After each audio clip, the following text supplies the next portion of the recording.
Assalamualaikum warahmatullahi wabarakatuh. Salam sejahtera buat Sobat Lean Whitening dimanapun berada. Oke, Bim akan lanjutkan cerita Yechen-nya. Tapi seperti biasa, bantu tekan tombol like dan berkomentar juga. Terima kasih sesudah dan sebelumnya.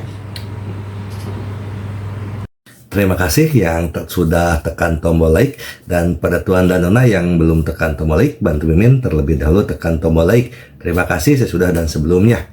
Lanjut. Bab 1646 sampai bab 1650. Ye Feng melihat ke belakang Volvo dan merasa marah, tapi diam-diam dia merasa bahagia. Dia marah karena Ye Chen benar-benar tidak memperlihatkan wajahnya. Jika kamu tidak memberiku muka, itu hal terbaik kedua. Yang paling penting adalah orang ini menyentuh tangan halus tunanganku itu. Sangat tidak masuk akal, namun apa yang diam-diam dia senangi adalah, kamu kepura-puraan Chen kali ini agak terlalu besar. Saya tidak perlu dibumbui ketika saya kembali, saya cukup menjelaskan situasinya kepada kakek, dan kakek pasti akan sangat marah. Apa yang paling saya takuti sebelumnya adalah bahwa lelaki tua itu menyukai Ye Chen. Tetapi kali ini Ye Chen tidak hanya tidak memperhatikan banyak hal, tetapi bahkan lelaki tua itu pun tidak meremehkannya. Kali ini, lelaki tua itu seharusnya tidak bisa memihak dia lagi, kan? Begitu lelaki tua itu tidak puas dengan Ye Chen, bukankah aku akan langsung menang? Namun, Ye Hao di sebelahnya masih tidak memahami level ini. Dia berkata dengan marah, "Saudara Feng, Ye Chen juga arogan, dia bahkan tidak memberimu wajah." Ye Feng mencibir dan berkata, orang dusun dari pedesaan tidak pernah membaca buku atau berpendidikan. Karena dia sangat suka pamer, biarkan saja. Setelah mengatakan itu, dia melambaikan tangannya dan berkata, ayo kembali, kakek masih menunggu, Ye. Hao mengangguk, mau tidak mau meludah, dan mengutuk, sialan, kenapa aku punya kerabat seperti itu, sungguh sial, Ye. Feng menoleh untuk melihat ke arah Helena, melihat ekspresinya yang sedikit linglung. Dia buru-buru bertanya dengan lembut, Helena, kamu baik-baik saja, Helena. Sedikit tersesat, tapi dia kembali sadar setelah mendengar kata-kata Ye Feng. Dia buru-buru melambaikan tangannya dan berkata, tidak apa-apa, aku hanya sedikit lelah, tolong antar aku kembali ke hotel, Ye. Feng buru-buru bertanya, ini hampir tengah hari. Kamu harus makan ketika kembali ke hotel, atau mengapa tidak makan di rumah? Tidak, Helena berkata, saya benar-benar minta maaf, saya merasa sedikit tidak nyaman. Saya ingin kembali dan istirahat dulu. Melihat ini, Ye Feng tidak memaksa lagi, tapi berkata dengan sopan, baiklah, kalau begitu aku akan mengantarmu ke hotel, istirahatmu cukup, jika kamu merasa lebih baik di sore hari, aku akan pergi bersamamu untuk jalan-jalan, baiklah. Jawab Helena, lalu langsung masuk ke dalam mobil yang dikendarainya. Ye Feng sedikit tertekan, tetapi tidak tahu harus berkata apa. Jadi dia dan Ye Hao kembali ke Rolls-Royce yang diperpanjang. Dalam perjalanan keluar dari bandara, Helena duduk sendirian di kursi belakang Rolls-Royce, merasa sedikit tersesat. Saat ini, apa yang dia ingat dalam benaknya adalah pengalaman hidupnya yang sulit. Meski Helena terlahir dalam keluarga kerajaan, nasibnya bernasib buruk. Neneknya adalah ratu negara Nordik, dan ayahnya awalnya ditetapkan sebagai putra mahkota sejak ia masih kecil. Namun ia meninggal pada usia 40-an karena masalah jantung bawaan. Di keluarga Helena, pasien dengan penyakit jantung bawaan relatif umum terjadi. Namun setiap orang memiliki prioritas yang berbeda. Hal ini terutama karena dalam beberapa ratus tahun terakhir, pernikahan inses telah menjadi hal biasa di kalangan keluarga kerajaan Eropa. Oleh karena itu, banyak bermunculan cacat genetik, termasuk penyakit hemofilia yang terkenal, serta berbagai penyakit bawaan-bawaan lainnya. Ayah Helena tahu bahwa kesehatannya buruk sejak dia masih muda, dan juga tahu bahwa ibunya sedang dalam masa puncaknya dan dia mungkin tidak akan hidup untuk mewarisi tahta, jadi dia selalu menaruh harapannya pada anak-anaknya. Namun yang membuatnya putus asa adalah ketika Helena lahir, ia mewarisi kelainan jantung bawaan yang bahkan lebih serius dari dirinya. Penyakit Helena adalah tetralogi Fallot bawaan. Penyakit ini mewakili 4 cacat besar pada sistem jantungnya sejak lahir. Bagi penderita penyakit ini, angka kematian dalam 3 tahun adalah sekitar 50%, dan 90% pasien tidak dapat bertahan hidup hingga dewasa. Saat Helena lahir, ayahnya berusia 25 tahun dan neneknya, Ratu Kerajaan Nordik, berusia 60 tahun. Saat itu, karena ayahnya adalah putra mahkota dan ahli waris pertama, maka wajar saja ia ditunjuk sebagai ahli waris kedua. Belakangan, ayah Helena mengetahui penyakit bawaan Helena, tetapi agar Helena dapat mewarisi tahta suatu hari nanti, dia tidak memberitahu keluarga kerajaan tentang hal ini, tetapi secara pribadi mencarikan yang terbaik untuk Helena. Dokter, gunakan metode terbaik untuk obati Helena, dan berusahalah agar Helena bisa hidup lebih lama. Ayah Helena percaya bahwa meskipun peluangnya untuk mewarisi tahta sangat kecil, selama cacat bawaan Helena dirahasiakan dan Helena dapat hidup hingga usia 25 tahun, Helena akan memiliki kesempatan untuk mewarisi tahta sebelum kematiannya. Karena hanya ada perbedaan usia 30 tahun antara dia dan nenek Helena, namun ada perbedaan usia 60 tahun antara Helena dan neneknya. Dalam keadaan normal, Ratu saat ini mungkin akan hidup sampai usia lebih dari 80 tahun. Jika Helena bisa hidup sampai usia 25 tahun, neneknya akan berusia 85 tahun. Selama Helena bisa bertahan hingga neneknya meninggal, maka dia bisa sukses naik tahta.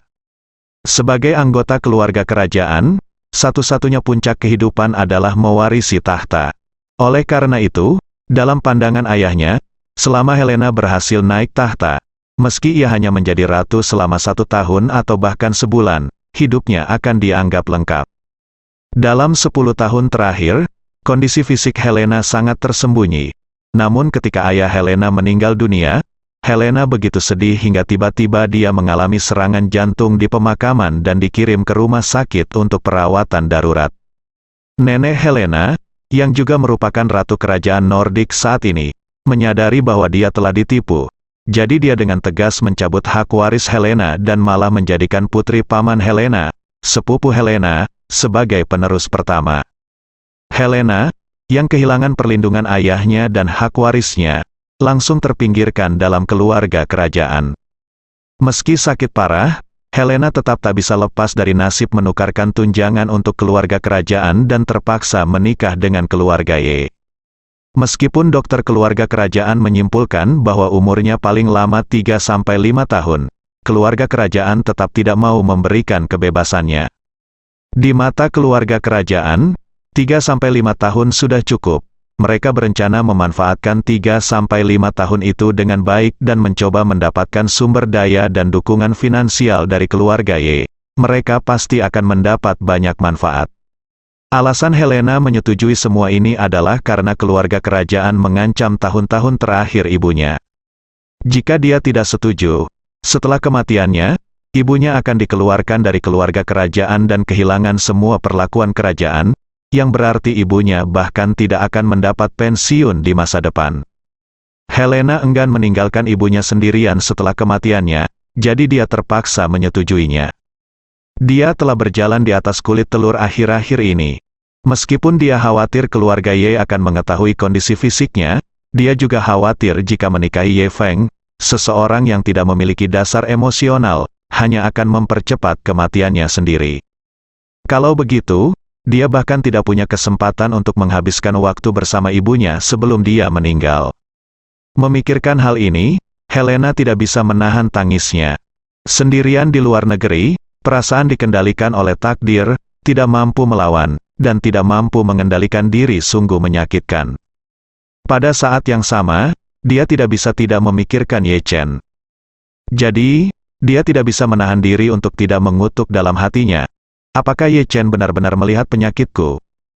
Saya mendengar dari orang lain bahwa pengobatan Tiongkok memiliki pepatah, melihat, mencium, bertanya, dan merasakan. Dikatakan yang bisa kamu ketahui hanya dengan melihat kondisi fisik seseorang, mungkinkah itu berarti dia adalah seorang dokter pengobatan Tiongkok? Memikirkan hal ini, Helena hanya bisa menghela nafas diam-diam di dalam hatinya. Berpikir, apa gunanya dokter pengobatan Tiongkok? Bahkan jika mereka bisa melihat gejalaku, mereka tidak bisa. Mungkin Anda bisa menyembuhkanku. Penyakit saya didiagnosis ketika saya lahir. Lebih dari 20 tahun kemudian, Dokter di seluruh dunia dapat melihat penyakit apa yang saya derita, tetapi mereka tidak dapat menyembuhkannya. Jantung, kardiovaskular, cerebrovaskular, dan pembuluh darah kardiopulmoner saya semuanya memiliki cacat yang sangat besar, bahkan transplantasi jantung pun tidak dapat menyembuhkannya. Pada saat yang sama, di Volvo Gu Qiuyi, saat mengemudi, Gu Qiuyi bertanya kepada Ye Chen, "Saudara Ye Chen, Anda baru saja mengatakan bahwa Helena tidak baik-baik saja. Apakah dia sakit?" Ye Chen mengangguk. "Ya." Gu Qiuyi tidak bisa menahan diri untuk tidak bertanya, "Ya." "Apa penyakit kan?" Ye Chen berpikir sejenak dan berkata dengan serius. "Sulit untuk mengatakannya. Ini sangat rumit, dan ada masalah besar dengan seluruh sistem yang berhubungan dengan jantung." Gu Qiuyi bertanya dengan heran, "Ah, apakah itu sangat serius?" "Ya." Ye Chen mengangguk dan berkata, "Ini sangat serius." Gu Qiuyi bertanya lagi, "Apakah hidupnya dalam bahaya?" Ye Chen menjelaskan, "Situasinya di sini seperti berjalan di atas es tipis, dan dia bisa turun dan jatuh ke air kapan saja, di sini." Mata Gu Qiuyi membelalak. "Tidak, dia terlihat sangat muda." Ye Chen berkata dengan tenang, "Penyakit tidak pernah peduli apakah seseorang muda atau tua. Oleh karena itu, orang yang meninggal muda atau bahkan menderita penyakit sebelum mereka masih di bawah umur selalu ada banyak orang yang meninggal dalam usia muda." "Itu benar." Gu Qiuyi mengangguk sedikit dan bertanya, "Saudara Ye Chen, bisakah kamu menyelamatkannya?" Sebagai dia berbicara, Gu Qiuyi bertanya dan menjawab pertanyaannya sendiri, "Kamu pasti punya cara untuk menyelamatkannya, kan? Kondisi ayahku sangat serius saat itu, dan kamu bisa menyembuhkannya. Helena pasti tidak ada masalah, kan?" Ye Chen mengakui dengan murah hati, "Pasti bisa diselamatkan. Obat yang kuberikan pada ayahmu hanya membutuhkan setengah pil untuk menyembuhkannya." Pada titik ini, Ye Chen mengganti topik pembicaraan dan berkata dengan serius, "Tetapi obat ini terlalu berharga, dan dia dan aku tidak punya. Ini pertama kalinya aku bertemu Qiao Qing hari ini, jadi tentu saja aku tidak bisa membantunya sebanyak itu dengan sia-sia." Gu Qiuyi berpikir sejenak dan mengangguk, "Memang, ada terlalu banyak orang sekarat di dunia ini, dan bahkan dewa tidak dapat menyelamatkan mereka semua. Kemarilah." Ye Chen tersenyum dan berkata, "Tetapi orang mengatakan bahwa bertemu satu sama lain adalah takdir. Jadi saya membantunya sedikit sekarang. Jika dia benar-benar memiliki hati serang, selama dia melakukan apa yang saya katakan, dia akan baik-baik saja. Selamatkan nyawanya." Gu Qiuyi bertanya dengan heran, "Itukah yang baru saja kamu katakan tentang menggigit ujung jari tengah tangan kananmu?" Ye Chen mengangguk. "Itu benar," Gu Qiuyi berkata sambil tersenyum. "Apakah ini tipuan? Mungkinkah saat Anda mengalami serangan jantung, akankah menggigit jari tengah tangan kanan memiliki efek ajaib?" Ye Chen menggelengkan kepalanya dan berkata dengan tenang, "Tidak ada gunanya orang lain menggigit, tapi dia bisa, itu saja." "Sangat aneh." Gu Qiuyi bertanya dengan sangat bingung. "Struktur fisiologis manusia semuanya sama. Mengapa jari tengah tangan kanannya bisa menyelamatkan nyawa, tetapi tidak yang lain?" Ye Chen tersenyum misterius. "Jangan biarkan rahasia keluar." Setelah mengatakan itu, dia segera mengatakan kepadanya, "Kamu tidak ingin banyak masalah? Oke, berkonsentrasilah pada mengemudi." Gu Qiuyi menjulurkan lidahnya, "Oke." Keduanya tiba di villa keluarga Gu Yanzong dan Lin Wanqiu memasak sendiri dan sudah menyiapkan meja makan. Melihat kedatangan Ye Chen, baik suami maupun istri sangat gembira.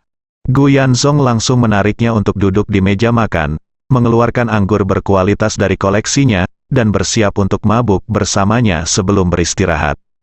Lin Wanqiu sedang dalam suasana hati yang baik, dan mengambil anggur merah untuk diminum bersamanya.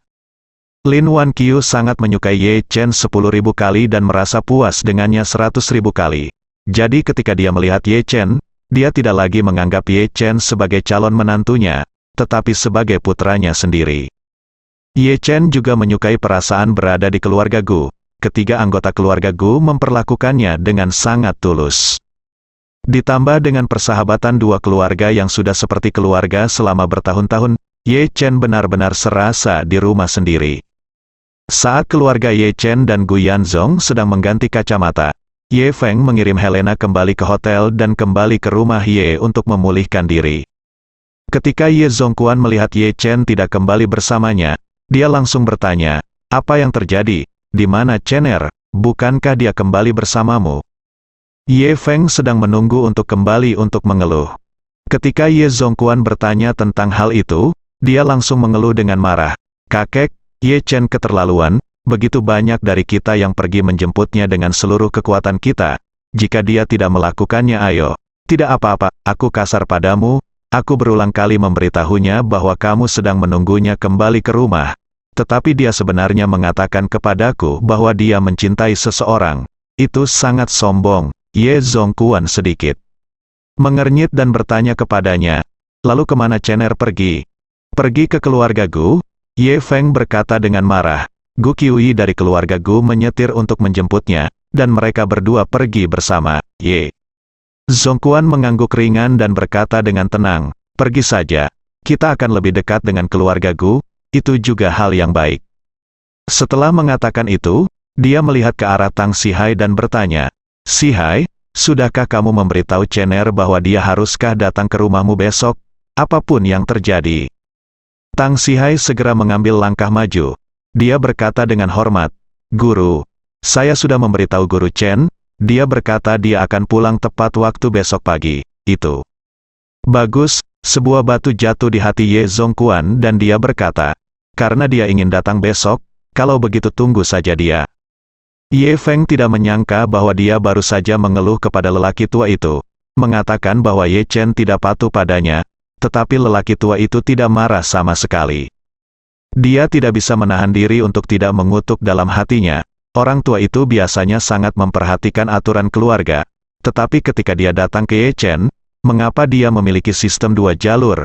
Bisakah dia tidak mematuhi aturan, dan langsung tidak menaati Ye Chen? Kenapa dia tidak marah di dalam hatinya? Ye Feng segera berkata, "Kakek, ada satu hal lagi. Saya harus meminta Anda untuk memberi saya keadilan." Ye Zongquan mengerutkan kening. "Apa itu penting?" Ye Feng berkata dengan marah, "Aku akan menemui Ye Chen di bandara hari ini." Setelah jatuh cinta dengan Helena, dia benar-benar menyentuh Helena dan membuat beberapa perilaku aktif dan sembrono berbicara. Tentang ini, Ye Feng menjadi semakin bersemangat dan berseru, dan dia juga membuat omong kosong kepada Helena. Itu membuat Helena takut awalnya. Helena akan mengikutinya kembali, tetapi karena dia tersinggung oleh Marvin, suasana hatinya sedang buruk, jadi dia kembali ke hotel lebih awal. Ye Zongquan tidak bisa menahan cemberutnya dan bertanya, "Apakah ini terjadi? Ceritakan padaku apa yang terjadi secara detail." Ye Feng segera mengatakan yang sebenarnya tentang situasi saat itu.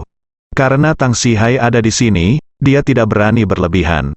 Namun, dia merasa Ye Chen mengambil inisiatif untuk meraih tangan Helena dan berbicara omong kosong, yang mana itu sendiri sudah sangat kasar.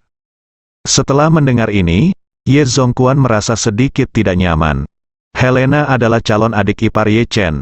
Jadi wajar saja Ye Chen menjaga jarak dan berinisiatif menyentuh tangan orang lain, yang memang agak sombong. Jadi, dia mengerutkan kening dan bertanya pada Ye Feng, "Kamu bilang Chener berbicara omong kosong, apa sebenarnya yang dia katakan?" Ye Feng berkata dengan marah, dia mengatakan kondisi Helena tidak terlalu baik, dan dia harus membayar perhatian lebih dalam waktu dekat, dan menyentuh tangan Helena dan menyuruh Helena untuk menggigit ujung jari tengah kanannya di saat kritis. "Bukankah ini omong kosong? Aku belum pernah mendengar bahwa menggigit jari bisa efektif ketika penyakit tiba-tiba terjadi. Saya pikir dia punya niat, saya hanya ingin memanfaatkan Helena." Pada saat ini, ayah Ye Feng, Ye Changkong, segera melangkah maju dan berkata dengan wajah patah hati, "Ayah, Helena berasal dari keluarga kerajaan Nordik dan memiliki banyak aturan dan etiket. Jika apa yang terjadi hari ini membiarkan dia memiliki dendam terhadap keluarga Ye kita, dan mungkin keluarga Ye kita akan menyebabkan skandal internasional. Kalau begitu, keluarga Ye kita akan dipermalukan dan dibuang ke luar negeri." Ketika Ye Zongquan mendengar ini, dia tidak bisa menahan cemberutnya dan bertanya kepada Tang Sihai, "Sihai, kamu juga hadir pada saat itu. Apakah menurutmu Chener serius ketika mengucapkan kata-kata ini, atau dia hanya berbicara omong kosong?" Tang Sihai berkata dengan hormat, Kembali ke Tuan, saya pikir Tuan Chen memang serius dan tampaknya tidak memiliki niat sembrono. Ye Zongquan sedikit mengangguk dan berkata, saya kira begitu. Ye Feng tiba-tiba berseru, kakek kamu tidak apakah kamu serius? Ye Chen jelas-jelas memanfaatkan Helena, mengapa menurutmu dia tidak sembrono? Ye Zongquan berkata dengan tenang, menurutku, Chener seharusnya melihat tubuhnya dari Helena, semacam masalah, dari apa yang saya ketahui tentang Chener, dia tidak akan terlalu bosan sehingga dia memutar otak dan mengarang cerita untuk mencemooh seorang gadis, Ye Feng memprotes. Kakek, kamu terlalu berbakti padanya, seperti kata pepatah, Anda mengenal orang yang mengenal orang lain.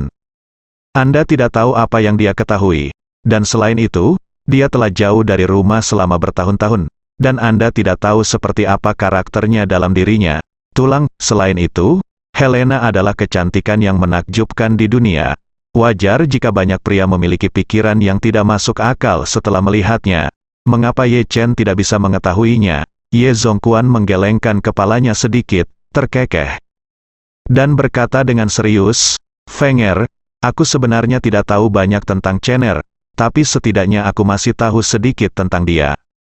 Berbicara tentang ini, Ye Zongquan memandang Ye Feng dan berkata dengan serius, dan milikmu pemahaman tentang Chener benar-benar kurang. Jika kamu tahu lebih banyak tentang dia, kamu akan tahu bahwa jika dia ingin bersikap sembrono terhadap seorang wanita, anakku, aku tidak tahu berapa banyak gadis yang akan mengantri untuk mengirimnya ke pintunya untuk membuatnya merasa sembrono.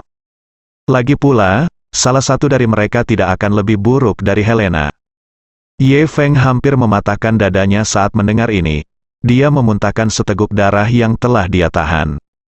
Dia mengutuk dalam hatinya, FCK, Pak Tua, apa maksudmu dengan ini?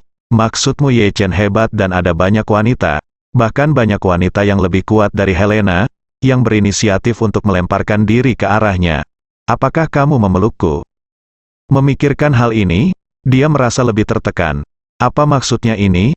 Apakah kamu sengaja mencoba menindasku? Dia hampir menangis, dan suaranya tercekat saat dia berkata, kakek, bahkan jika kamu memihak, kamu tidak bisa begitu memihak. Ye Chen adalah cucumu, dan aku juga, dan Helena adalah calon cucu iparmu.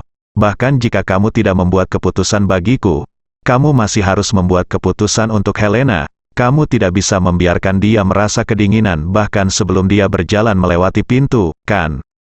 Ye Zongquan tidak memiliki energi untuk memperhatikan suasana hati Ye Feng saat ini. Melihat Ye Feng gelisah, dia berkata dengan tidak sabar, oke, jangan membicarakan masalah ini lagi. Oh, saya yakin Chener bukan orang seperti itu.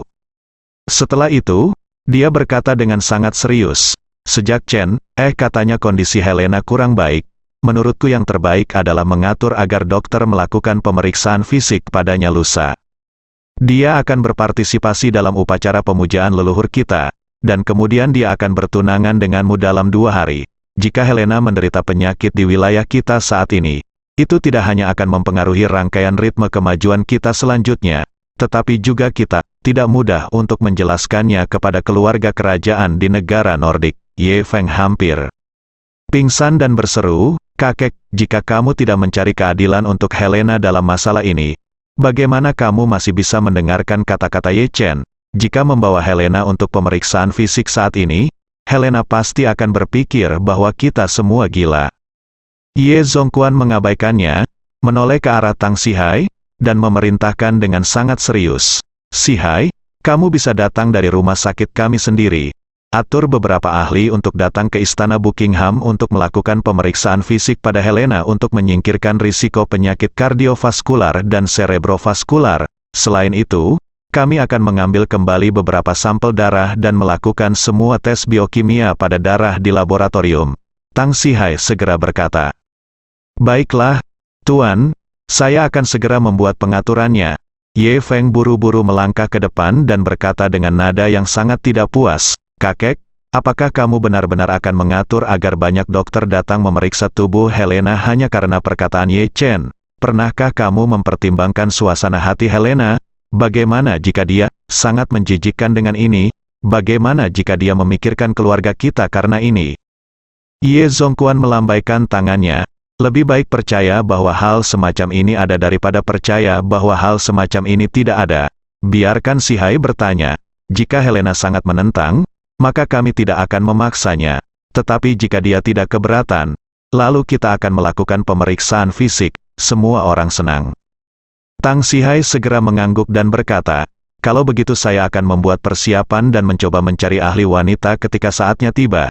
Jadi Nona Helena tidak akan terlalu menolak. Ye. Feng merasa tertekan sampai mati.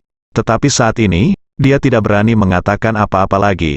Tetapi kebencian terhadap Ye Chen di dalam hatinya menjadi semakin kuat. Segera, dia buru-buru menatap ayahnya Ye Changkong, berharap dia bisa membantunya. Ye Changkong tidak ingin kehilangan kebisuannya dengan sia-sia. Jadi dia segera berseru, "Ayah, menurutku." Ye Zongquan segera mengulurkan tangannya untuk menyela, dan berkata dengan sangat serius, "Aku tahu apa yang ingin kamu katakan, tahan, dan jangan ucapkan sepatah kata pun, jangan katakan." Ekspresi Ye Changkong membeku sesaat, dan dia hanya bisa berbalik dan mundur beberapa langkah dengan sedih, bersembunyi di belakang orang banyak tanpa mengucapkan sepatah kata pun. Jauh di lubuk hatinya, dia sangat tertekan, dan dia tidak bisa menahan untuk tidak mengutuk secara diam-diam, "Hei, apa-apaan ini? Apakah orang tua ini begitu bodoh?" Dia begitu bertekad untuk melindungi Ye Chen, meskipun Ye Changmin di samping dia tidak pernah berbicara, tetapi liku-liku jauh di dalam hatinya telah terjadi bola-balik berkali-kali.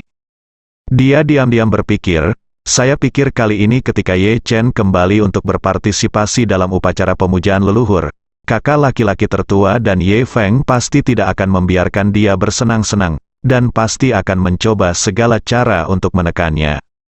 Di faktanya, kakak laki-laki tertua dan Ye Feng melakukan hal itu. Tapi siapa sangka mereka berdua bersama tidak akan sepenting Ye Chen, yang bahkan tidak menunjukkan wajahnya di depan lelaki tua itu. Awalnya, saya mengharapkan mereka membantu. Saya melampiaskan amarah saya, tetapi sekarang tampaknya mereka hanya berpikir membabi buta. Hati-hati, jika mereka tidak dapat menangani Ye Chen ini, maka tidak ada seorang pun di keluarga Ye yang dapat menghadapinya. Memikirkan hal ini, Ye Changmin tiba-tiba merasa bahwa dia harus segera menemukan cara untuk meningkatkan hubungannya dengan Ye Chen. Tepat ketika Ye Changmin memikirkannya, Ye Zongquan tiba-tiba berkata, "Changmin, kamu adalah bibi Fenger, jadi pergilah bersama Butler Tang. Jika Helena memiliki perlawanan, kamu dapat membujuknya. Tujuan menggunakan akal dan emosi adalah untuk buat dia bersedia menerima pemeriksaan fisik. Kami juga melakukannya demi kebaikannya sendiri. Jika dia memiliki kekurangan, kami tidak akan bisa menjelaskan kepada keluarganya."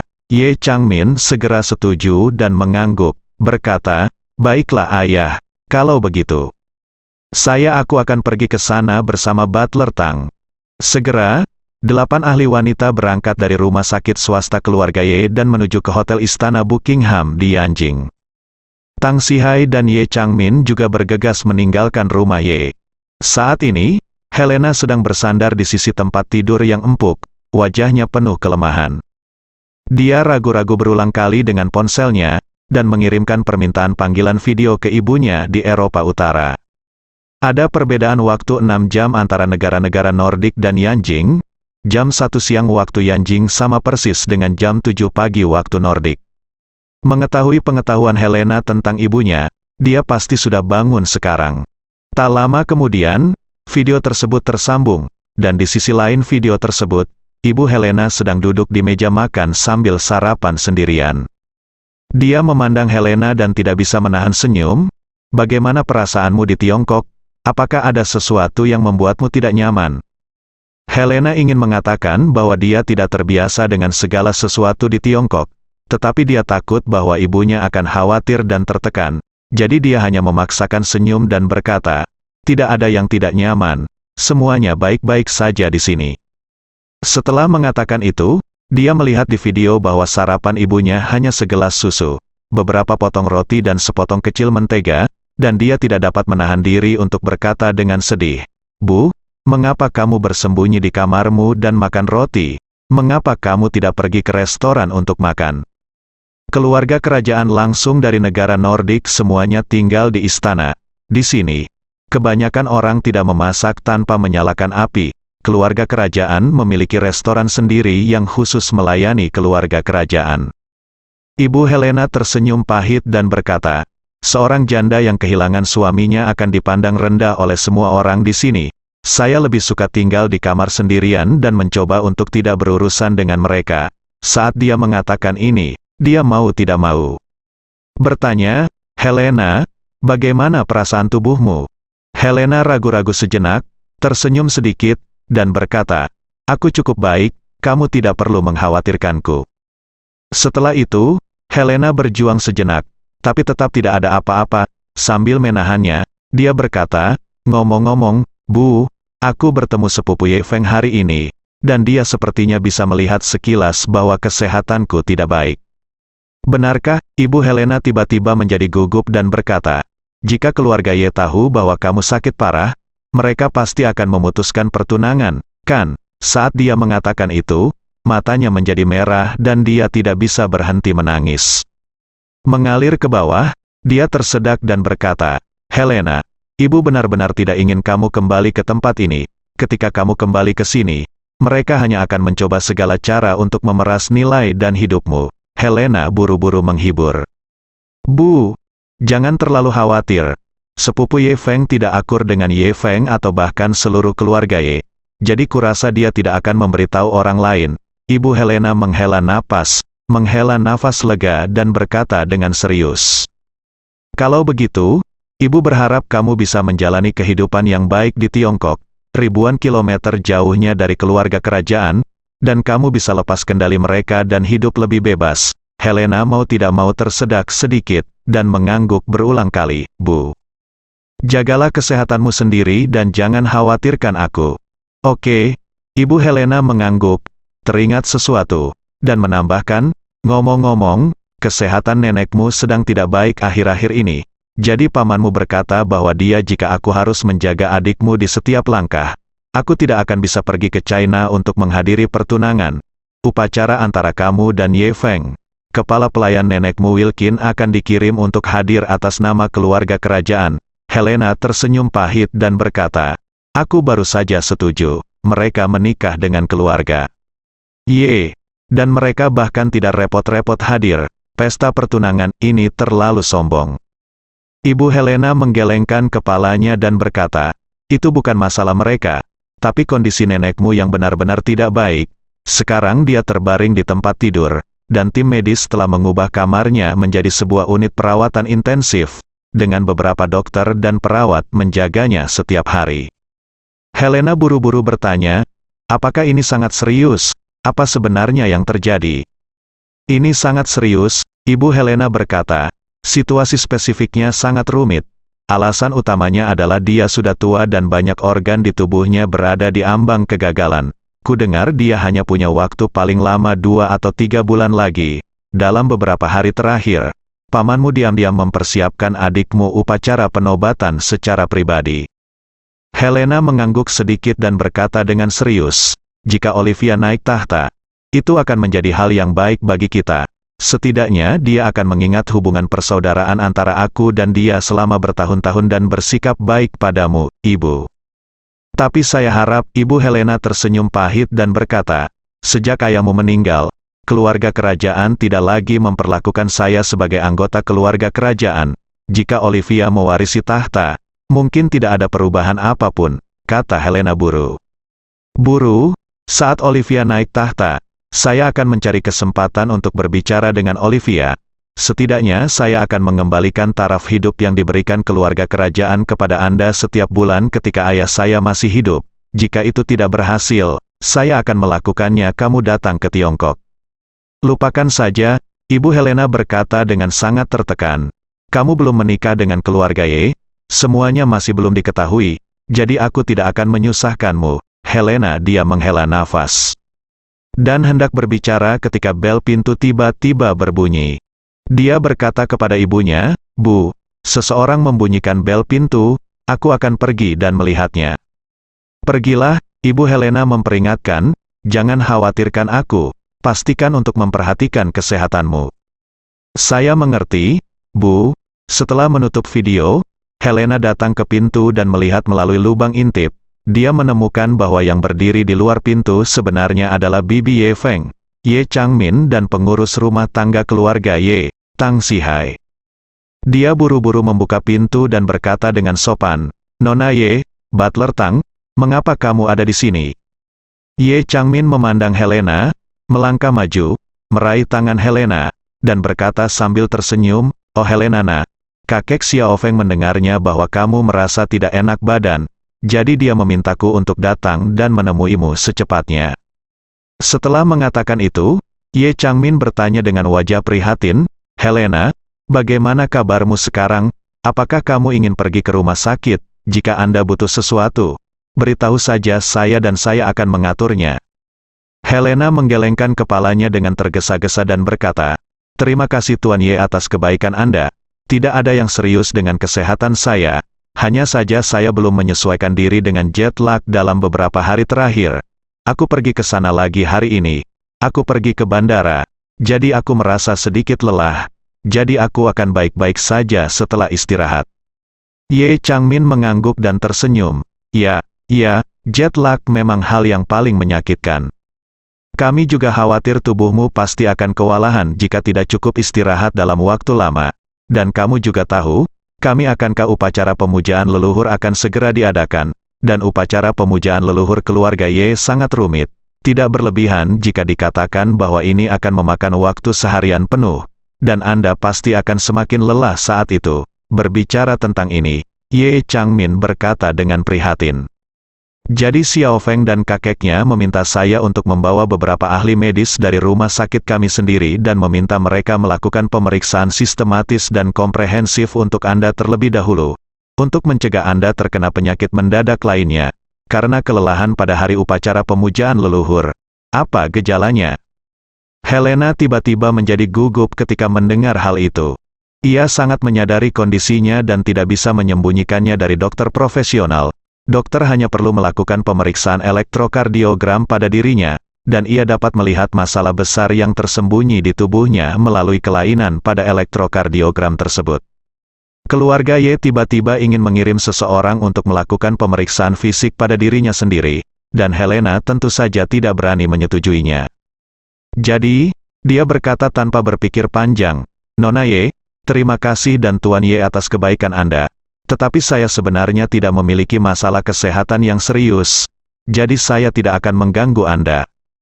Ye Changmin merasa sedikit curiga ketika dia melihat Helena menolak lamaran dokter untuk pemeriksaan tanpa ragu-ragu, dan ekspresinya sedikit gugup dan gelisah. Secara umum, hanya masyarakat miskin, atau masyarakat dengan kondisi ekonomi miskin, yang lebih takut berobat ke dokter. Karena mereka sudah tahu sejak kecil bahwa kapanpun mereka pergi ke dokter, pasti saat mereka sedang sakit. Justru karena mereka sudah berobat ke dokter sejak kecil, entah disuntik atau minum obat, sehingga akan ada bayangan psikologis pada dokter, sehingga ketika berbicara tentang dokter, mau tak mau mereka merasa sedikit gugup. Banyak orang dari keluarga seperti itu, bahkan ketika mereka sudah dewasa, sangat takut dengan dokter. Dalam kehidupan sehari-hari mereka juga mengikuti prinsip dasar untuk tidak sebisa mungkin ke rumah sakit. Namun Helena tidak terlahir miskin, ia merupakan keturunan keluarga kerajaan Nordik dengan sejarah ratusan tahun. Biasanya, baik itu keluarga kerajaan atau anggota keluarga kaya dan berkuasa, mereka pasti sudah mengembangkan kebiasaan sering berurusan dengan dokter sejak kecil. Ambil contoh keluarga Ye, tidak hanya memiliki tim dokter layanan kesehatan sendiri, bahkan memiliki rumah sakit swasta yang lengkap. Kecuali anggota seperti Ye Chen yang meninggalkan keluarga Ye ketika mereka masih muda, anggota keluarga Ye lainnya menjalani setidaknya 2 hingga 3 pemeriksaan fisik komprehensif yang sangat mendalam dalam setahun. Khusus bagi anak di bawah umur, pada dasarnya setiap 1 atau 2 bulan sekali dokter kesehatan akan melakukan pemeriksaan fisik dan penilaian tumbuh kembang. Jika Anda merasa tidak nyaman, Anda tidak perlu pergi ke rumah sakit sendiri, melainkan seluruh tim dokter akan datang ke rumah Anda dan memberi Anda perawatan yang sangat penuh perhatian. Oleh karena itu, anak-anak yang tumbuh di lingkungan ini tidak hanya tidak takut pada dokter, tetapi juga sangat bergantung pada dokter.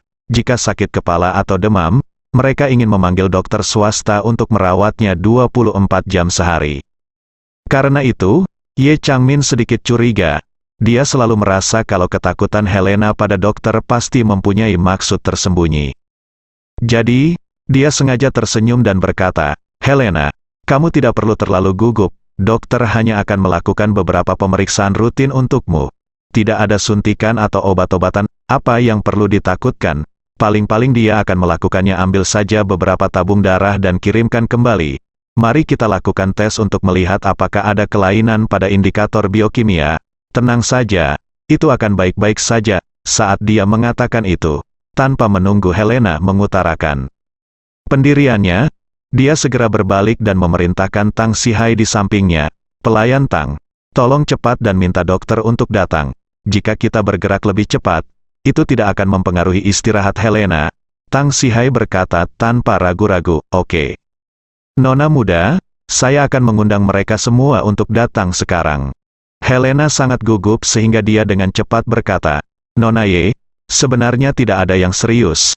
Saya hanya perlu lebih banyak istirahat, jadi saya tidak perlu melakukannya mengganggumu dengan upaya seperti itu." Ye Changmin berkata sambil tersenyum, "Sial, kamu akan segera berada di sini. Mereka semua adalah orang-orang yang ingin lewat, dan mereka akan menjadi keponakan dan istriku mulai sekarang. Apalagi bolehkah aku bersikap sopan kepada bibiku? Lagi pula, aku sudah datang ke sini, begitu juga para ahlinya. Jadi jangan pernah memikirkannya. Terlebih lagi, santai saja dan biarkan mereka memeriksamu. Itu tidak akan memakan waktu lama." Setelah mengatakan itu, Ye Changmin berkata dengan penuh perhatian, "Helena, kamu tidak boleh merasakan tekanan psikologis apapun. Semua yang kami datang ke sini hari ini adalah pakar wanita. Ketika kamu memeriksanya nanti, Butler Tang dan aku akan menghindarinya." Semakin teliti Ye Changmin adalah, Helena menjadi semakin gugup. Dia mengetahui konsekuensi dari hal ini dengan sangat jelas di dalam hatinya. Dengan kekuatan dan status keluarga Ye, jika mereka tahu bahwa aku sakit parah dan hanya bisa hidup paling lama beberapa tahun lagi, mereka tidak akan pernah menyetujui pernikahan ini. Terus terang saja, selama saat aku meminta ahli yang dibawa oleh Ye Changmin untuk melakukan pemeriksaan fisik hari ini, maka aku pasti akan diceraikan oleh keluarga Ye.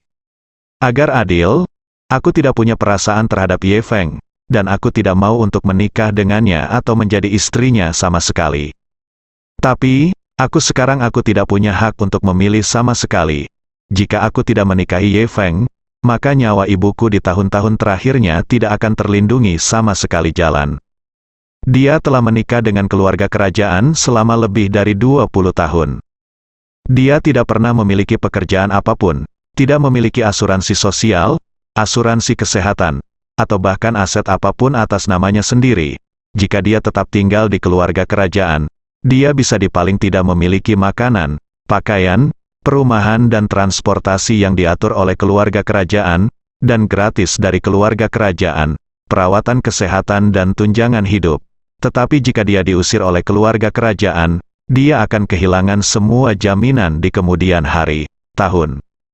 Memikirkan hal ini, Helena hanya bisa menguatkan sikapnya dan berkata dengan sedikit ketidakpuasan, "Nona Ye, saya tahu Anda memiliki niat baik, tetapi Anda tiba-tiba membawa sekelompok ahli dan memaksa saya untuk memberi aku melakukan pemeriksaan fisik.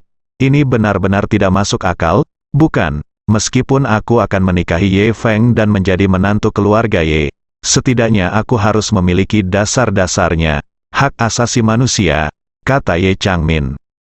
Dengan senyum minta maaf, "Oh Helena, apa yang Anda katakan terlalu serius. Mengapa itu naik ke tingkat hak asasi manusia? Tidak ada yang ingin merampas hak asasi Anda, mereka hanya ingin memeriksakan Anda, kalau Anda memiliki masalah fisik." Helena berkata dengan sangat serius, "Tanggapan paling langsung terhadap hak asasi manusia adalah jika saya tidak ingin menjalani pemeriksaan fisik, maka tidak ada yang bisa memaksa saya untuk menjalani pemeriksaan fisik. Jika saya tidak mau menjalani pemeriksaan fisik, aku bahkan tidak punya kebebasan ini. Bahkan ini jika hak asasi manusia tidak dihormati, maka aku benar-benar harus mempertimbangkan pernikahan ini dengan serius." Melihat Helena bereaksi begitu keras dan terus-menerus meningkatkan sifat masalah ini, Ye Changmin mau tidak mau mengutuk dalam-dalam hatinya, Helena ini, dia bahkan mempermainkanku, dan bahkan datang untuk memimpin pasukanku. Dia sangat pintar, sepertinya dia bertekad untuk tidak menerima pemeriksaan fisik, memikirkan hal ini. Ye Changmin juga tahu itu dia.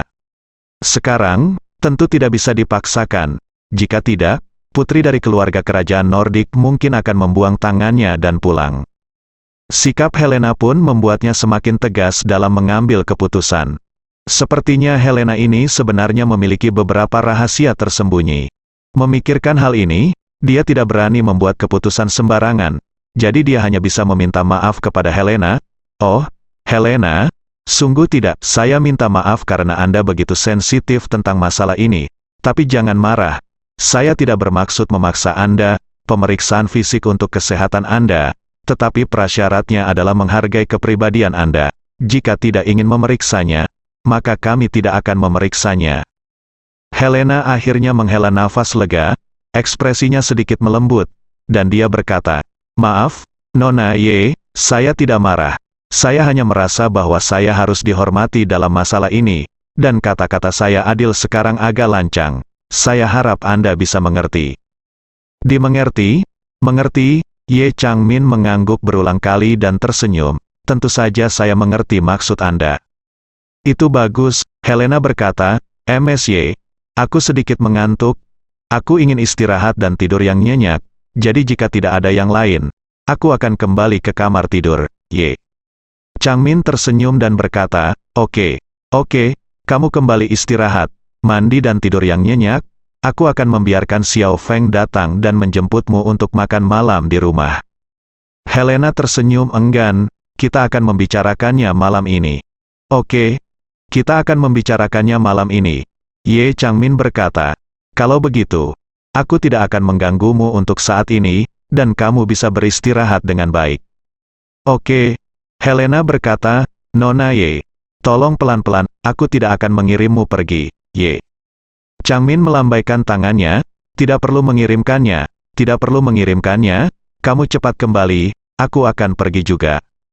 Saat dia mengatakan itu, dia melihat Helena kembali ke kamar, menutup pintu, lalu berbalik.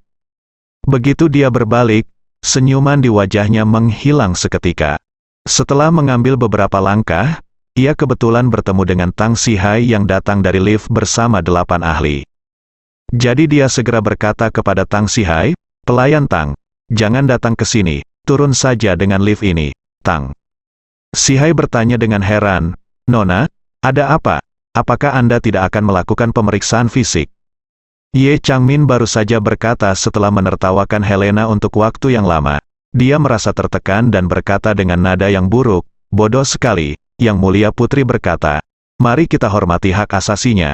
Hak asasinya adalah dia tidak mau menjalani pemeriksaan kesehatan. Setelah mengatakan itu, Ye Changmin meludah. Setelah menyesapnya, dia bergumam tidak puas. Dia hanya seorang putri dari negara kecil Eropa, dan dia masih membuat masalah denganku. Menurutku dia sangat bersalah.